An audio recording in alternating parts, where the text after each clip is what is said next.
One night, while he was calmly drinking tea at home, he suddenly heard footsteps approaching the door.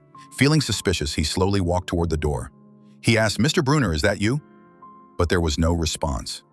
Again he asked, "Bruner, is that you?" Still no reply. He began to feel afraid. Then someone started trying to open the door from outside. As he looked down, he saw a distorted, monstrous hand slipping in from under the door. Instantly, he stomped on that hand. He then started hearing terrifying, unnatural sounds, like those of a hideous creature. Soon, those creepy noises multiplied and began echoing from all around the house. Confused and scared, he rushed into the underground basement.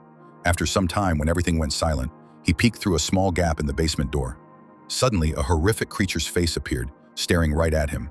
Startled, he stabbed it with a knife he had in his hand. Silence returned instantly. He assumed the creature had left, but still, he secured the door tightly and decided to stay there for the rest of the night, waiting for morning.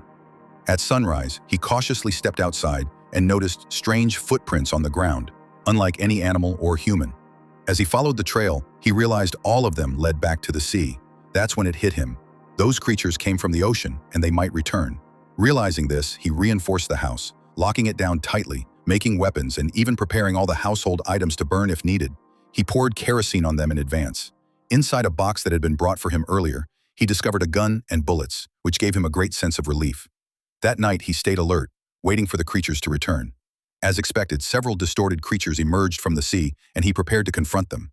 When they broke down the door and entered the house, he shot at them.